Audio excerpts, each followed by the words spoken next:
MBA major in marketing এর আমার প্রিয় ছাত্রছাত্রী, তোমাদেরকে আমি স্বাগতম জানাচ্ছি মোহাম্মদপুর কেন্দ্রীয় বিশ্ববিদ্যালয় কলেজের এই অনলাইন ক্লাসে।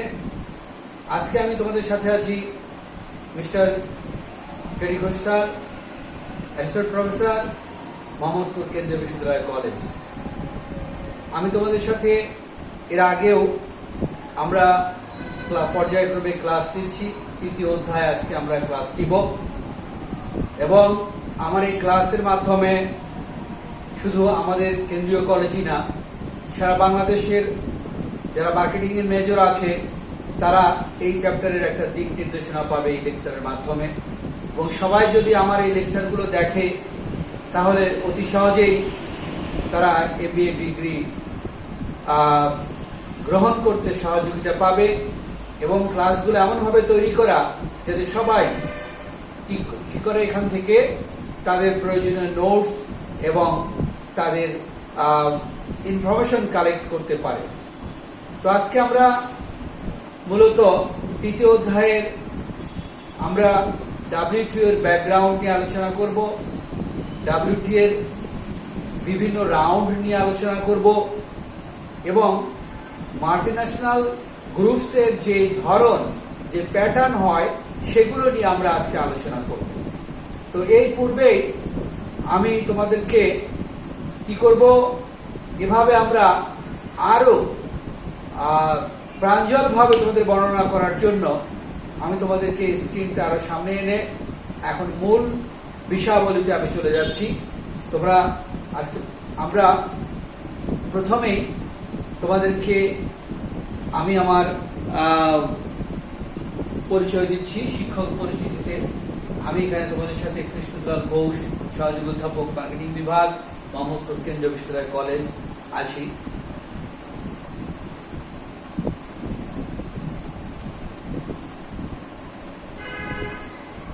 আমরা আলোচ্য বিষয়সমূহ দেখব যে কি কি বিষয় আমরা এখানে আলোচনা করব। প্যাটার্ন অফ মাল্টিন্যাশনাল কর্পোরেশন, 2 নম্বর background of the world trade organisation, 3 নম্বর round at a glance of the world trade organisation. এই বিষয়গুলো নিয়ে আমরা আজকে তোমাদেরকে মূল এই তিনটা বিষয় নিয়ে আলোচনায় আসবো। তো আমি মূল আলোচনায় তোমাদের মূল আলোচনায় যাচ্ছি এবং বিষয়টা বোঝানোর জন্য আমি আমার স্ক্রিনটাকে আরো কাছাকাছি নিয়ে আসছি। তোমরা এর পরের যে আলোচ্য বিষয় আলোচনা করার পূর্বেই আমি তোমাদেরকে কিছু বিষয়াবলী এখানে দেখাবো যে এখানে WTO সম্পর্কে একটা আমি গাইডলাইন তোমাদেরকে দিতে চাই এবং ছবির মাধ্যমে WTO আর সম্পর্কে তোমাদেরকে আলোচনা করে দিতে চাই। তো লোক এখানে আমরা কি ছবি দেখছি, world trade organisation WTO। WTO আমরা একটা জানি প্রত্যেকটা প্রতিষ্ঠানের একটা লোগো থাকে, WTO এর logo, WTO trade world trade organisation. এই প্রতিষ্ঠানটা WTO OMC world trade organisation, এটা হচ্ছে তার সদর দপ্তর। আমরা জানি WTO এর সদর দপ্তর হচ্ছে সুইজারল্যান্ডের জেনেভা শহরে, যেখান থেকে এই কার্যক্রম পরিচালিত হয়ে থাকে।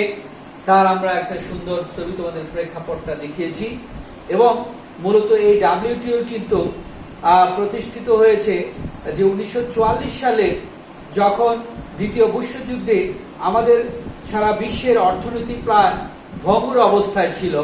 তখনই আমেরিকার ব্রেটন উডস এর এই চুক্তির মাধ্যমে আমাদের তিনটা প্রতিষ্ঠান এখানে বাস্তবে রূপ লাভ করে। যেমন আমরা জানি IMF একটা ছিল, ITO ছিল, এরকম ভাবে গ্যাট প্রতিষ্ঠান এখানে গড়ে ওঠে। তো আমরা মূলত 1995 সালের 1 জানুয়ারি থেকে এই উরুগুয়ে রাউন্ডের মাধ্যমে গ্যাটকে আমরা WTO এর মাধ্যমে রূপান্তর করি এবং WTO এর মূল বিষয়াবলী হচ্ছে, তারা মূল যে বিষয়টা এখানেই করে তারা হচ্ছে সারা বিশ্বের দেশগুলোর সাথে যে বাণিজ্য যে বিভেদ থাকে বা থাকে সেগুলোকে তারা মীমাংসা করে এবং ব্যবসা বাণিজ্যের জন্য নতুন নতুন প্রযোজ্য নিয়মকানুনগুলো তারা বাস্তবায়ন করে এবং এখান থেকে পাশ করে। এর মাধ্যমে কি হচ্ছে, সারা বিশ্বের এই যে বাজার অর্থনীতির যে রূপ অর্থাৎ বিশ্বায়নের যে রূপ তা অতি সহজীকরণের জন্য আমরা কি করছি, এই ডাব্লিউটিওর আমাদের নিরলসভাবে শ্রম দিয়ে যাচ্ছে। তোমরা সেই ডাব্লিউটিওর এখানে আমরা প্রতিষ্ঠানটির আমরা দেখছি একটা লোগো, এবং প্রতিষ্ঠানটি জেনেভার সুইজারল্যান্ডের জেনেভা শহরে অবস্থিত, এবং তার সুলভ আমরা অট্টালিকা দেখছি, যেটাই হচ্ছে আমাদের ডাব্লিউটিওর সদর দপ্তর।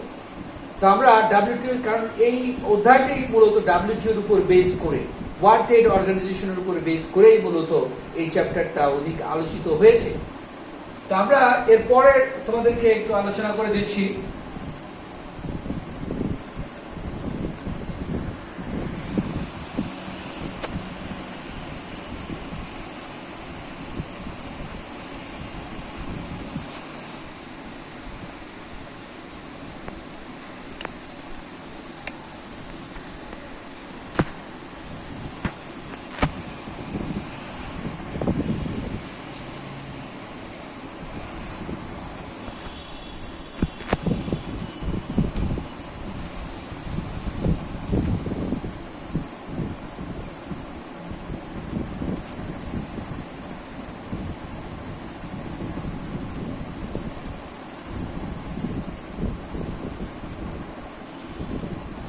তোমরা ডাব্লিউটিওর এই প্রসঙ্গটা তোমরা এখানে দেখছো সুন্দরভাবে। আমরা এখানে আলোচনা করার প্রেক্ষাপট অনুযায়ী তোমাদেরকে আমরা এখানে আলোচনা করছি, এবং ডাব্লিউটিওর সুরম্য অট্টালিকা দেখছো। এরপরে আমরা যেটা তোমাদের সামনে আনবো, যে এটা হচ্ছে আমরা যেটা তোমাদেরকে এখানে দেখাবো, সেটা হচ্ছে এখানে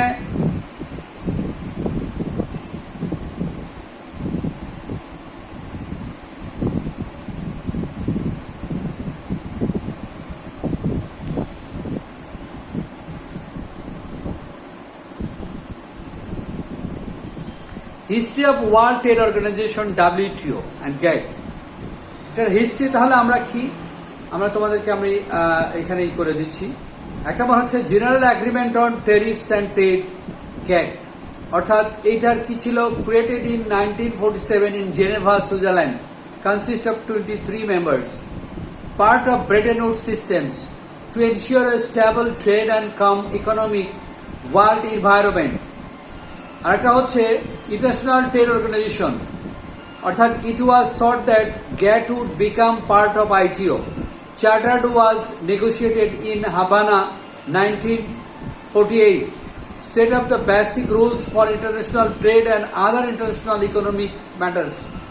However, the ITO charter submitted was never approved by the US Congress. Any problem on international trade handled by the GATT on that time.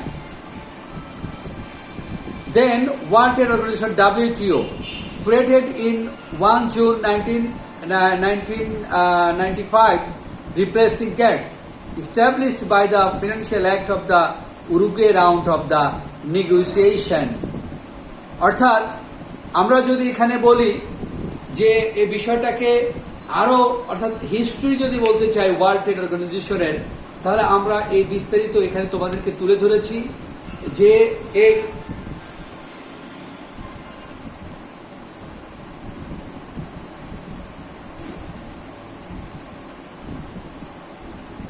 বিস্তারিত আমরা এখানে তোমাদেরকে তুলে ধরেছি, এই বিষয়গুলো তোমরা এখানে দেখছো। আমরা বিস্তারিতভাবে এখানে তুলে ধরার চেষ্টা করেছি the history of world trade organisation বা গ্যাট। তো এই বিষয়টিকে আমরা যদি এখানে আরেকটু ভালো করে এই বিষয়টাকে আলোচনা করে দিতে চাই, প্রেক্ষাপট বা ইতিহাস, সেখানে আমরা বলতে পারি, তোমরা একটু আমার এই আলোচনার প্রেক্ষাপটটা তোমরা শুনতে পারো। যে 1985 সালের 1 জানুয়ারি গ্যাট উরুগুয়ে রাউন্ড আলোচনার সমাপ্তির মধ্যে দিয়ে বিশ্ব বাণিজ্য সংস্থার যাত্রা শুরু হয়, এবং মূলত বিশ্ব বাণিজ্য সংস্থার পটভূমি জানতে হলে আমাদেরকে প্রথমে ফিরে যেতে হয় 1944 সালে। সারা বিশ্বে দ্বিতীয় বিশ্বযুদ্ধের পরে সারা বিশ্বের অর্থনৈতিক মন্দা এবং অর্থনৈতিক যে দুরবস্থার সৃষ্টি হয়, সেখান থেকে যুক্তরাষ্ট্রের নিউ হ্যাম্পশায়ার ব্রেটন উডস এর মাউন্ট ওয়াশিংটন হোটেলে অনুষ্ঠিত অর্থনৈতিক সম্মেলন ব্রেটন উডস চুক্তিতে স্বাক্ষর করে। এই ব্রেটন উডস সম্মেলনের লক্ষ্য ছিল আন্তর্জাতিক অর্থনৈতিক ব্যবস্থা প্রবর্তন করা, যা বিশ্বকে অর্থনৈতিক বা রাজনৈতিক বিপর্যয় বা সামরিক দ্বন্দ্ব নিরসনে সাহায্য করবে। এ লক্ষ্যে কি করা হয়? এই ব্রেটন উডস চুক্তি স্বাক্ষরিত হয় এবং এইখানে মূলত 3টি আন্তর্জাতিক সংস্থা প্রতিষ্ঠার প্রস্তাব করা হয়। আমরা এখানে দেখছি, একটি হচ্ছে আন্তর্জাতিক মুদ্রা তহবিল, আরেকটি হচ্ছে পুনর্গঠন বা উন্নয়নের উদ্দেশ্যে আন্তর্জাতিক ব্যাংক তথা বিশ্ব ব্যাংক, অর্থাৎ যেটাকে আমরা international bank reconstruction and development, এটাকেই আমরা ওয়ার্ল্ড ব্যাংক বলে থাকি। তৃতীয় হচ্ছে ইন্টারন্যাশনাল ট্রেড অর্গানাইজেশন অর্থাৎ আইটিও। এইটা আমরা স্ক্রিনে দেখছি। এই 3টা লক্ষ্যে তারা কি করে, 3টা প্রতিষ্ঠানের জন্য প্রস্তাব করা হয়। প্রথম 2টি প্রতিষ্ঠান প্রায় সাথে সাথেই প্রতিষ্ঠিত হয়েছিল এবং তাদের কার্যক্রম আজ অবধি অব্যাহতভাবে চলছে। তো ডাব্লিউটিও প্রতিষ্ঠা হতে প্রায় সময় লাগে 50 বছর। তবে 1946 সালে আইটিও নিয়ে আলোচনা শুরু হয়। 23 জাতির সমন্বয়ে জেনেভায় শুল্ক হার হ্রাসের চুক্তি স্বাক্ষরিত হয় এবং মার্কিন যুক্তরাষ্ট্রের সম্মতি তখনও দেয়নি, ব্রিটেন ও মার্কিন যুক্তরাষ্ট্রের সম্মতি দেয়নি। প্রথমে আইটিও তখন গঠন হলো না, ফলে গ্যাটি হয় বিশ্ব বাণিজ্য সম্পর্কের ভিত্তি। এবং হাভানা চার্টার্ড আইটিও প্রতিষ্ঠার জন্য যে সুপারিশ করেছিল, তাতে তৃতীয় বিশ্বের স্বার্থ রক্ষার বিষয়টি ছিল অনেক জরুরি। শিল্পোন্নত রাষ্ট্রসমূহের বহুজাতিক কোম্পানিগুলি বাণিজ্যিক কার্যকলাপের যে সততা ও অনৈতিক জাল বিস্তারের মধ্য দিয়ে পণ্যের বাজারে একচেটিয়া আধিপত্য বিস্তারের অপচেষ্টা চালাচ্ছিল। হাভানা চার্টার্ড আইটিও প্রতিষ্ঠার মূল দলিল এই সব কিছু বন্ধ করে দিতে সহযোগিতা করে এবং বিশ্ব বাণিজ্য সংস্থার মূল উদ্দেশ্য ছিল বিশ্ব বাণিজ্য উন্মুক্তকরণের মধ্য দিয়ে বাণিজ্য সম্প্রসারণ ও অর্থনৈতিক উন্নয়ন এবং সেই লক্ষ্যে বহুপাক্ষিক বাণিজ্য চুক্তির ভিত্তি রচনা এবং তা পরিচালনা করা, যা আমরা তোমাদেরকে এখানে আমি ইংরেজিতে উল্লেখ করেছি বিষয়গুলো সংক্ষিপ্ত বোঝার জন্য। তো তোমরা এই বিষয়গুলো দেখবে। আমি তোমাদেরকে আর একটু করে দিচ্ছি, তোমাদেরকে মূল বিষয়টা আমি তোমাদেরকে এখানে বলে দিচ্ছি আরো।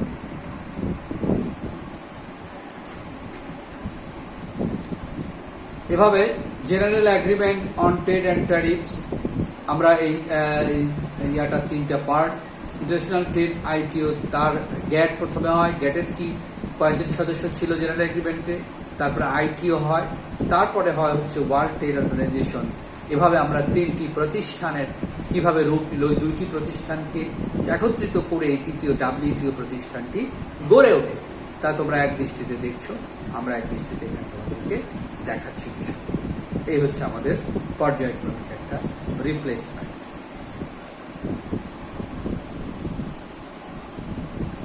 এভাবে আমরা যদি এবার আরেকটি ইয়েতে যাই, আমরা প্রতিষ্ঠানের দিকে যাব, যেটা হচ্ছে আমাদের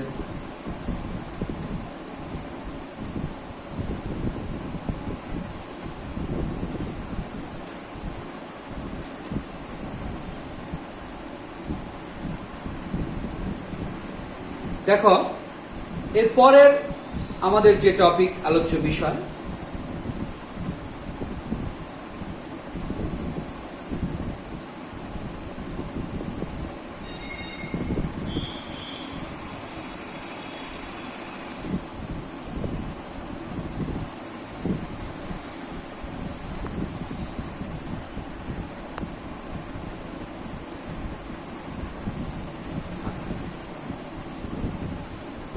দেখো প্যাটার্ন অফ মাল্টিন্যাশনাল কর্পোরেশন, অর্থাৎ মাল্টিন্যাশনাল, আমাদের যে মাল্টিন্যাশনাল যে ইয়েটা আছে, সেটার আমরা প্যাটার্নটা আমরা আলোচনার এখানে আনবো তোমাদের কাছে। অর্থাৎ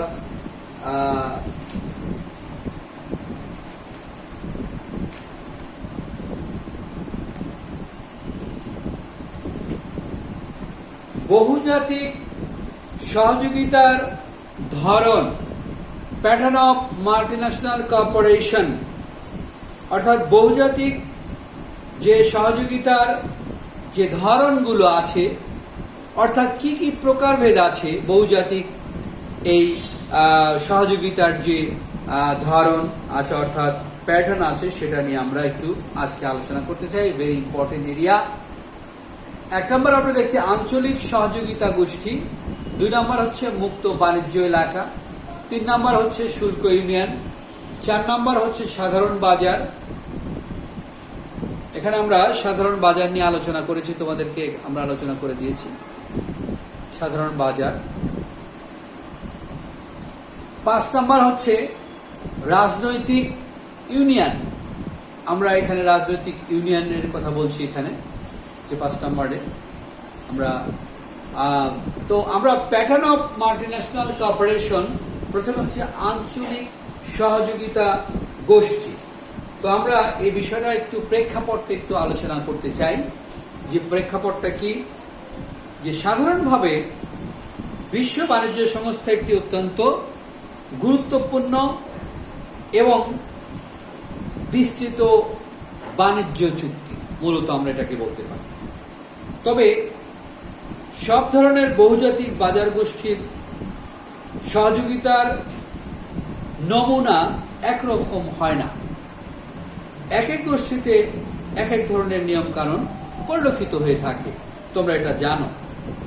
বহুজাতিক বাজার দলের অংশগ্রহণকারী সদস্য দেশগুলোর মধ্যে পারস্পরিক সহযোগিতা এবং নির্ভরশীলতা মাত্রা আন্তঃসম্পর্কের পার্থক্যের কারণে বহুজাতিক বাজার গোষ্ঠীর বিভিন্ন ধরন দেখা যায়, এটা আমরা সবাই জানি।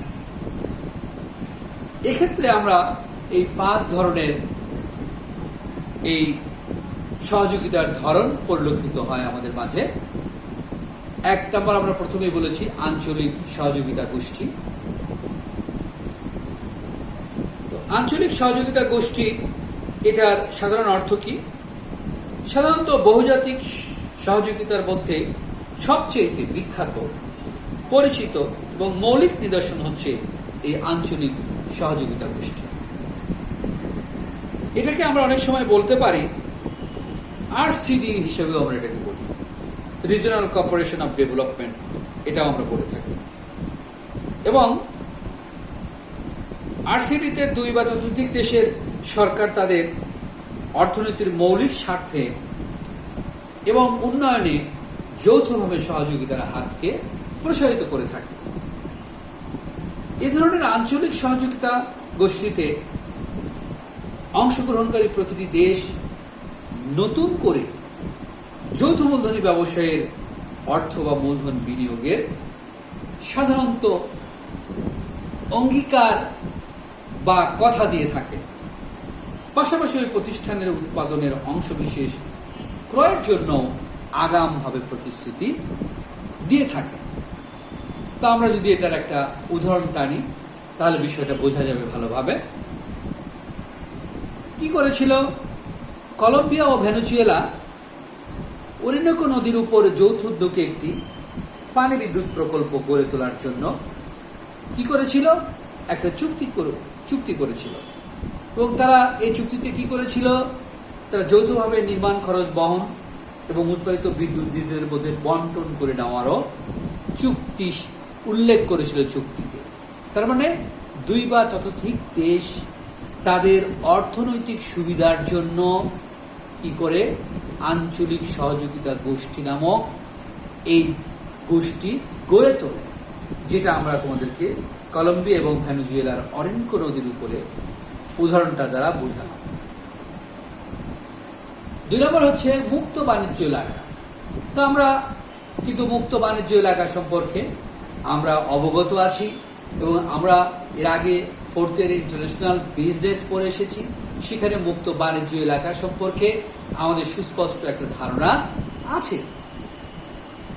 এক্ষেত্রে মুক্ত বাণিজ্য এলাকার ক্ষেত্রে দুই বা ততোধিক দেশের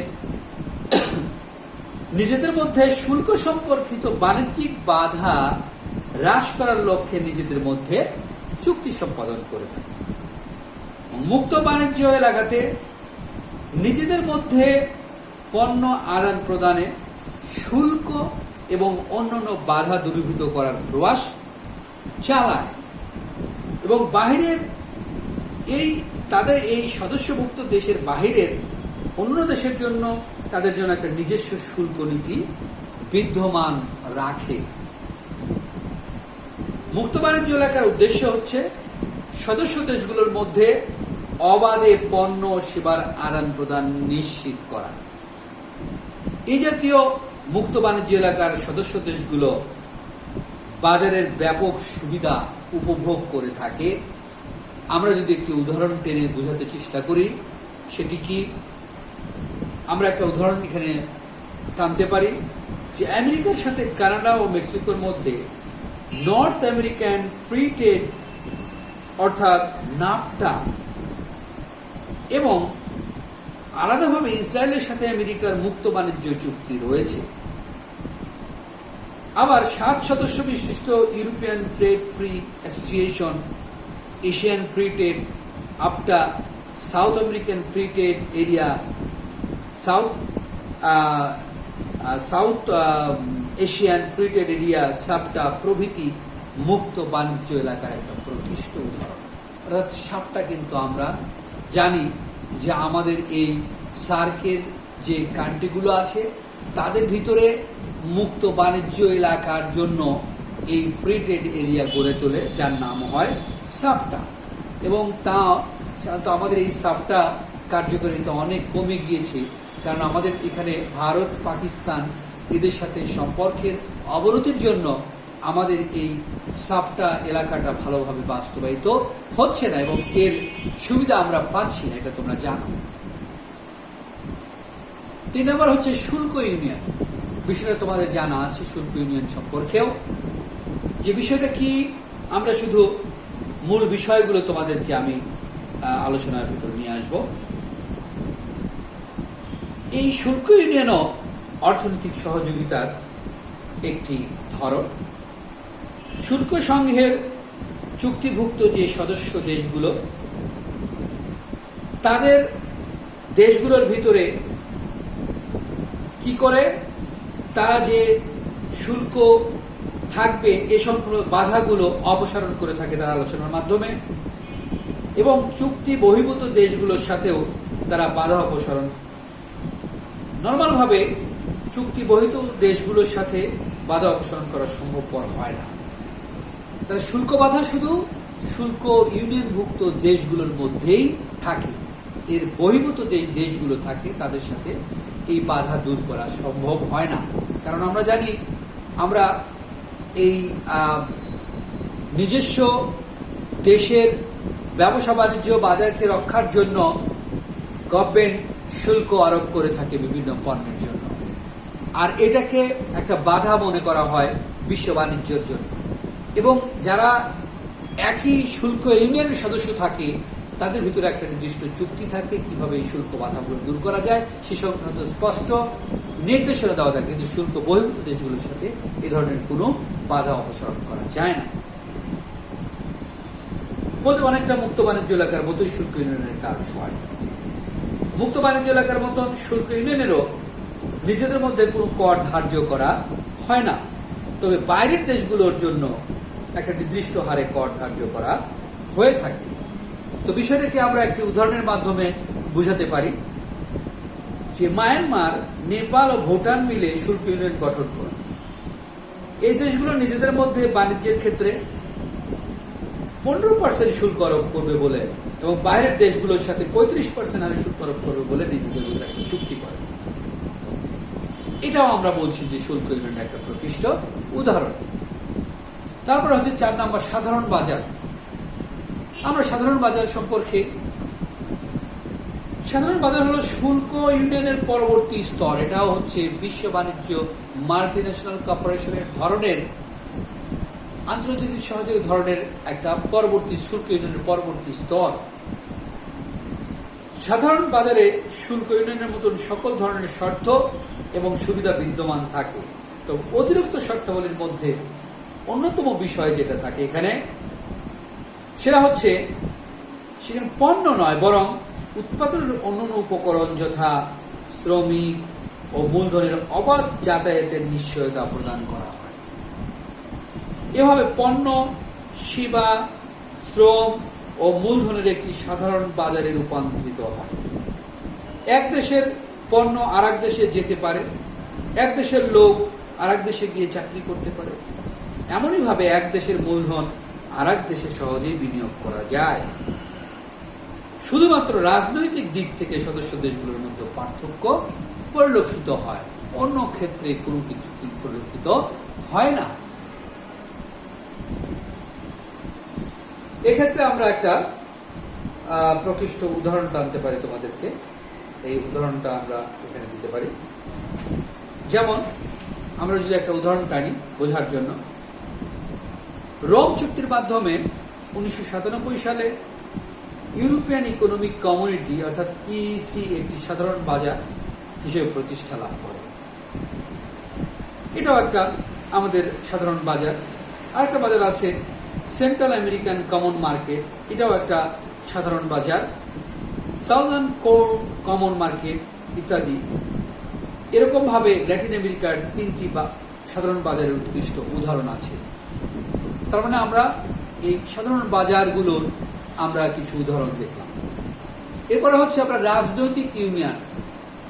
রাজনৈতিক ইউনিয়ন এই বিষয়টা কি আমরা একটু বিস্তারিতভাবে তোমাদেরকে তুলে ধরি।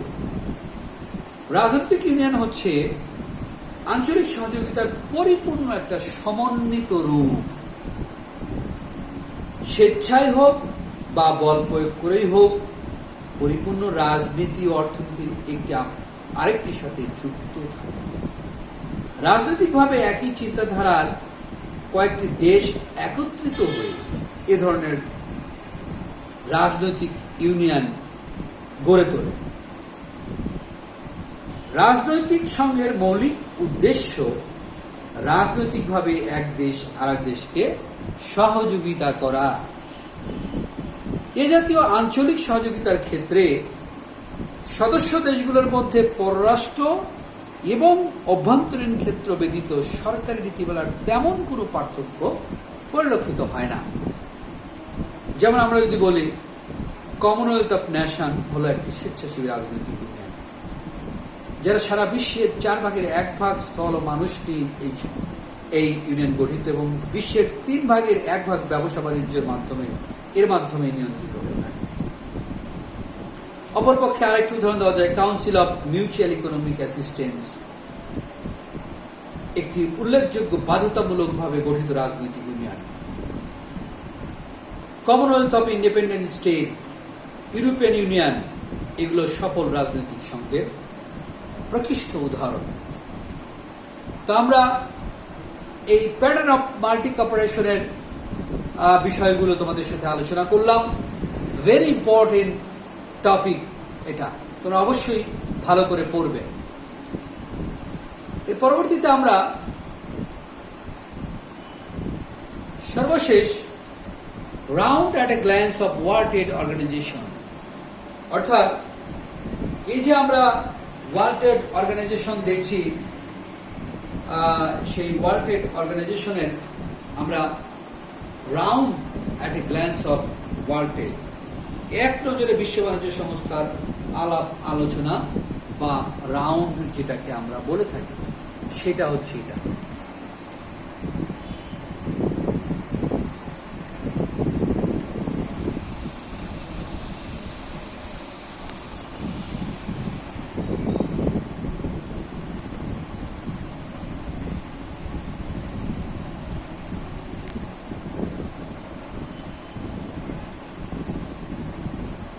আমরা বিষয়টা বোঝানোর জন্য তোমাদেরকে আমি একটু দেখাচ্ছি।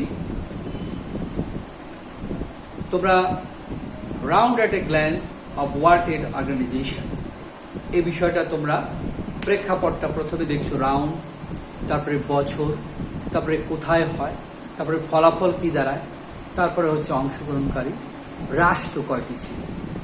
প্রথমে আমরা দেখছি, প্রথমে 1949 সালে জেনেভার সুইজারল্যান্ডে প্রথম গ্যাট চুক্তি স্বাক্ষরিত হয়। অংশগ্রহণকারী রাষ্ট্র ছিল 23টি। দ্বিতীয় হচ্ছে 1949 সালে এনইসি ফ্রান্সে বিশেষ বিশেষ পণ্যের শুল্ক হ্রাস হয় এবং অংশগ্রহণকারী রাষ্ট্র হচ্ছে 13টি। তৃতীয় 1950 থেকে 1951 টর্কোয়ে ব্রিটেনে অনুষ্ঠিত হয়। ফলাফল বিশেষ বিশেষ পণ্যের শুল্ক হ্রাস এবং অংশগ্রহণকারী দেশ ছিল 38টি। আমরা দেখছি চতুর্থ হচ্ছে 1956 সালে জেনেভার সুইজারল্যান্ডে বিশেষ বিশেষ পণ্যের শুল্ক হ্রাস হয় এবং এখানে যেটা হয় যে চতুর্থ 26টি দেশ এখানে অংশগ্রহণ করে থাকে। পঞ্চম 1960 থেকে 1962-তে কোথায় হয়, এখানে দিলাম গড়ে শতকরা 20% শুল্ক হ্রাস করা হয়। ফলাফল এখানে 20% শুল্ক হ্রাস করে প্রত্যেকটি দেশের আন্তঃ বাণিজ্য।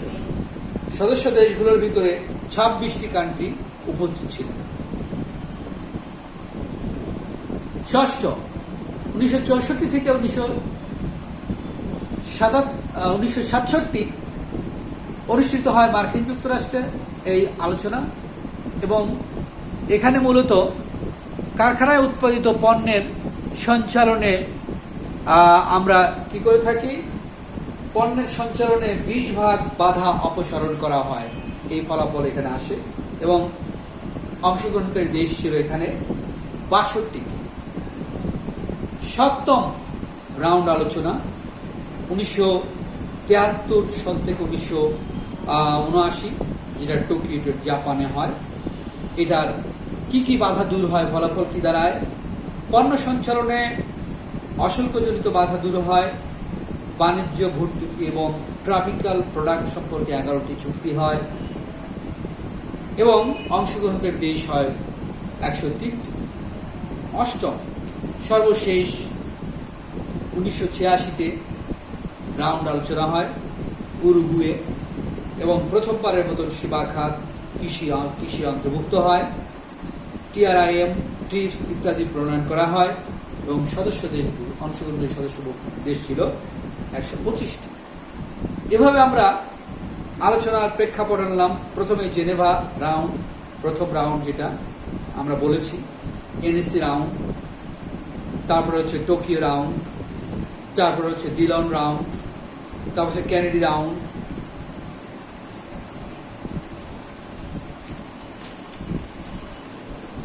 টোকিও রাউন্ডের আমরা উল্লেখযোগ্য কিছু আলোচনার বিষয় এখানে আনতে চাই।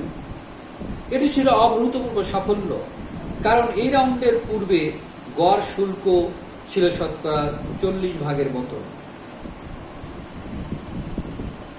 এই রাউন্ডে আমরা গড় শুল্কের হার হ্রাস করা হয় 40% মতো, যা পূর্বে মাত্র 5% হ্রাস করা হয়।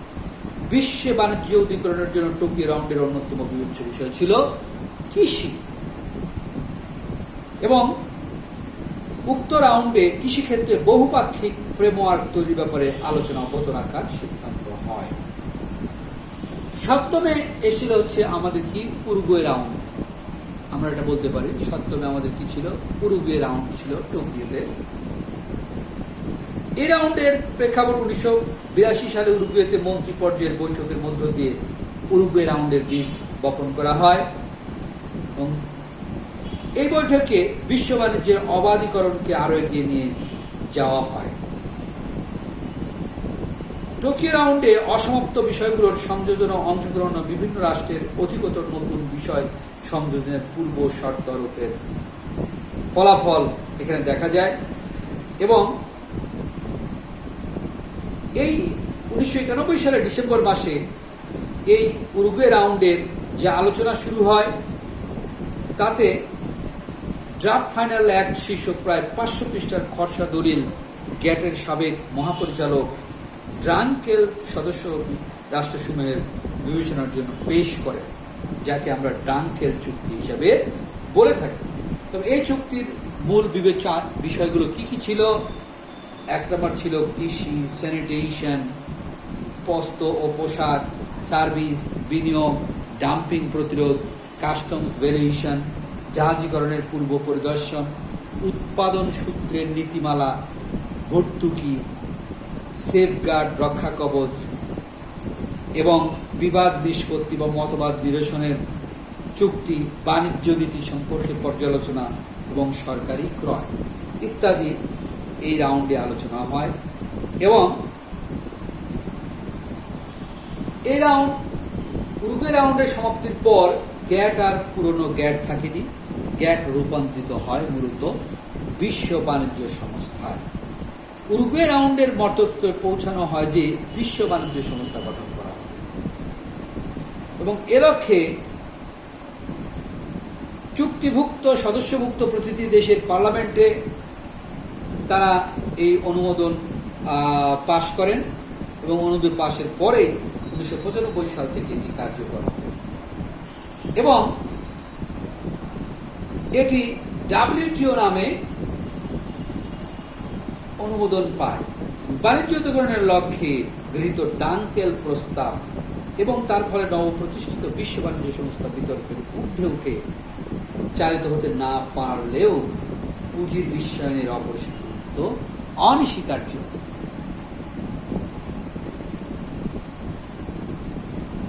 এবং বর্তমানে ভিন্ন মত থাকা সত্ত্বেও তৃতীয় বিশ্বের অধিকাংশ দেশ উরুগুয়ে রাউন্ডের সিদ্ধান্ত মেনে নিয়ে বিশ্ব বাণিজ্য সংস্থার সদস্যপদ লাভ করে এবং এভাবে বর্তমান অবধি এই বিশ্ব বাণিজ্য সংস্থা তার কার্যক্রম পরিচালিত করছে। এবং আমরা সামনে করোনার যে প্রকট দেখতে পাচ্ছি, আবার সেই 1944 সালের মতন আবার আমার মনে হয় এই ডাব্লিউটিও নতুনভাবে আমাদের সবাই মানব জাতিকে এবং সমস্ত পৃথিবীর রাষ্ট্রকে বাঁচিয়ে রাখতে, পূর্ণভাবে আমরা অর্থনীতিকে রিকনস্ট্রাকশন করার জন্য আবারও আমাদের সবার কাছে হাত বাড়িয়ে দেবে। আমরা সমস্ত পৃথিবীর রাষ্ট্রগুলো একই কাঁধে কাঁধ রেখে আবার করোনাকে জয় করে বিশ্বের মানব জাতির জন্য বসবাস উপযোগী করে তোলার জন্য আবারও প্রত্যয় ব্যক্ত করছি এবং আজকে এ পর্যন্ত আলোচনা করে সমাপ্ত করছি। আগামী ক্লাসে আবার তোমাদের সাথে দেখা হবে, হয়তো অন্য কোনো আলোচ্য বিষয় নিয়ে। তোমরা ভালো থাকো, সুস্থ থাকো, সবাই মঙ্গল থাকো। সবাইকে ধন্যবাদ।